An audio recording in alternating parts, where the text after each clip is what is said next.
Ahoy folks, and welcome back to Broadside Gaming with me, Zug. So we have another Havoc ready build for you today, so let's just jump straight in. Of course it's for the Arbites, because why would it be anything else? So first up we have the weapons. We're using the Shock Maul and Suppression Shield. Modifiers are as such. We've got power output, damage, crowd control and penetration, lol, at 80 and defense at 60. And that's just because defense gives you the least amount of perks, to be honest. Okay, it's not a super great stat for this. Everything else is going to help you murder your way through everything and keep yourself alive, while ironically defense is going to give you a tiny amount of dodge distance and push cost. That's it. For the perks, we're going with Maniac and Carapace. If you want to, you can change out Maniac for Flak, because Flak is the most prevalent armor type in the game, so it's going to give you the most damage against the most targets. And Carapace is going to help you cleave through those nasty maulers and crushers. As for the blessings, we're going with High Voltage and Confident Strikes. High Voltage gives you 25% damage versus electrocuted enemies. Confident Strikes gives you an easy way to farm back toughness. But if you're not using this in Havoc, you can change out Confident Strikes for something like, where the hell is it? Opportunist. Rending versus staggered enemies, very good, gives you a big pile of damage. But if you want the defensive, go for the Confident Strikes. As for the shotgun, we're going with the Exterminator shotgun because it's goddamn amazing. The special shot on this breaks target armor and applies brittleness to them. The other shotgun gives you a shock shell. As for the modifiers, mobility is our dump because it's crap. Everything else is at 80. As for the perks, we're going with Maniac and Flak. Flak being the most prevalent armor type in the game, Maniacs being very, very dangerous to your team. You can change out Flak if you want to for Unyielding, which is going to give you more damage against big, nasty bosses and things. Which is the most likely target you're going to be dumping this into if you can't get close and personal with them. As for the blessings, we're going with Full Bore, which gives us 20% strength for 5 seconds when every pellet in a shot hits the same enemy. And Fire Frenzy, 10% close damage for 3.5 seconds after killing an enemy at close range, stacking 5 times. Now, you can go for... where is it?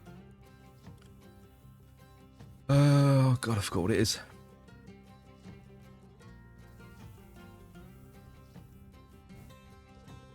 I've lost it. It's fine. Basically... oh, no, it's Fire Frenzy. God damn, my brain. Fire Frenzy, the problem with this is... it stacks 5 times, but we only have 4 shots in the chamber, mag, tube, whatever the hell you want to call it. I'm not a gun guy. And as we've only got 4 shots, by the time you've reloaded between the 4th and the 5th, it's dropped off. So what you can do is you can change Fire Frenzy out for Death Spitter or Execution, because you are staggering most stuff. 20% bonus damage versus staggered enemies, Death Spitter. It is a good blessing. It's just it's very, very difficult to get that last 5th stack. But you will be running at about 40% damage anyway, so. It's just a tricky blessing to use with this, so there are other options. Death Spitter, Execution, High Voltage, you know. They're all pretty decent.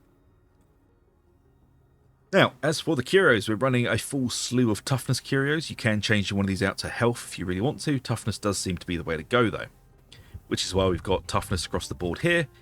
We're going with Gunner Resist, because Gunners are still terrifying. And as for the third perk, I'm currently running it like this. Because being a melee-centric blocking character, stamina is quite important. Not important enough to put defense back on the weapon, because that's crap. But important enough to put it elsewhere. So which is why I've gone for 2 stamina regeneration and 1 toughness regeneration speed. But if you don't like using it this way, you can change these out to either max health or combat ability regeneration or toughness regeneration speed. I just think it works a lot better like this.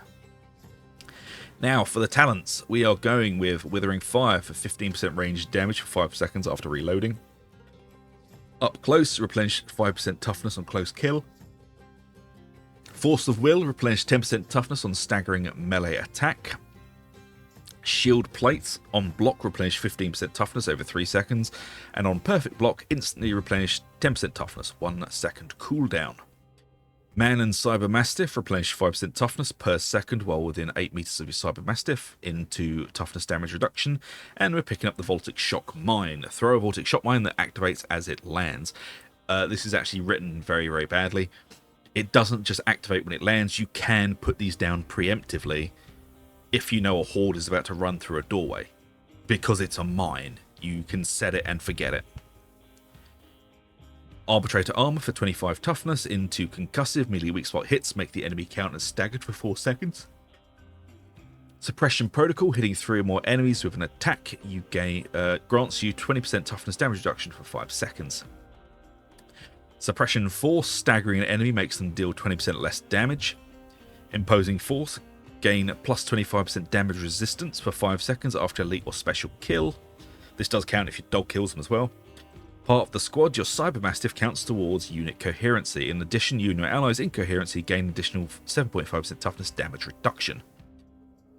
Plasteel plus 25 toughness into Unleashed Brutality. Your Cyber Mastiff prioritizes elites and special enemies and deals plus 25% damage to them. This is insanely good. Like, the Cyber Mastiff AI is just incredibly on it. And this just basically means it will prioritize specials and elites, like it says. But you don't really understand what that means until you've watched it just chew through a group of specials. Also, don't forget, you can use your Cyber Mastiff to A, knock back Poxbursters by double tapping the tag on them. Your Cyber Mastiff will launch itself at them and knock them away. It will also do this to Chaos Hounds and Mutants. You are basically immune to Chaos Hound tomfoolery now, because your dog will either jump on it and knock it away from you, or if you do get grabbed, it will knock it off of you. So it's an insanely good ability. Into Cleave Boost for 25% cleave, into Nuncio Aquila. Oh god, I hate these Games Workshop made up words, Jesus. The Loudhailer.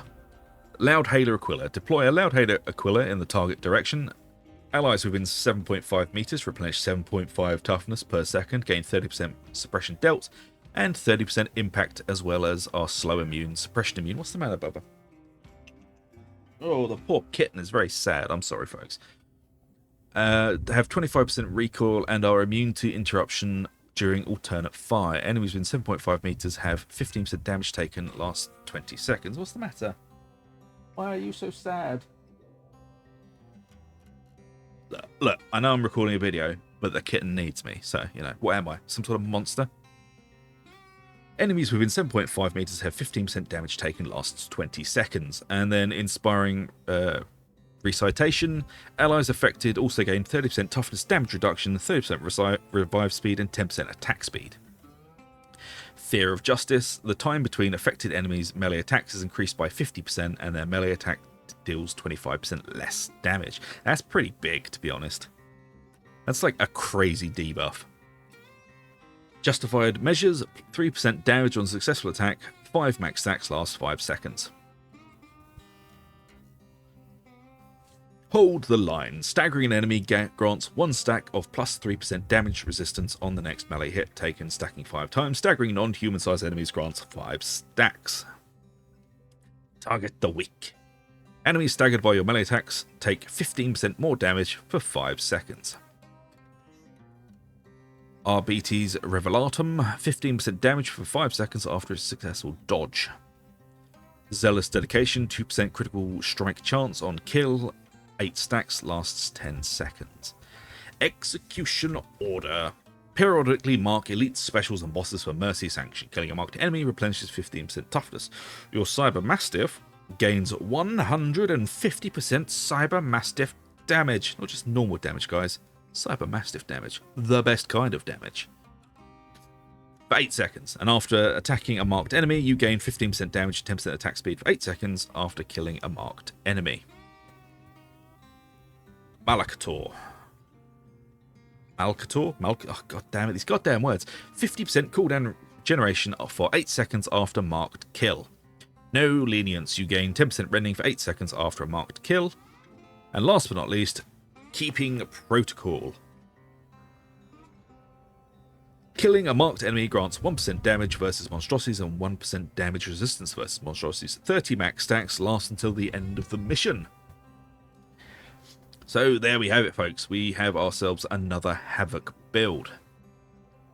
I do hope you enjoy it, and if you do, please do like, subscribe, ring the bell for notifications. It really does help us out, and I shall see you all for the next one. So I'm just slowing down at the end there so you get a proper look at the build. Anyway, I'll see you all for the next one.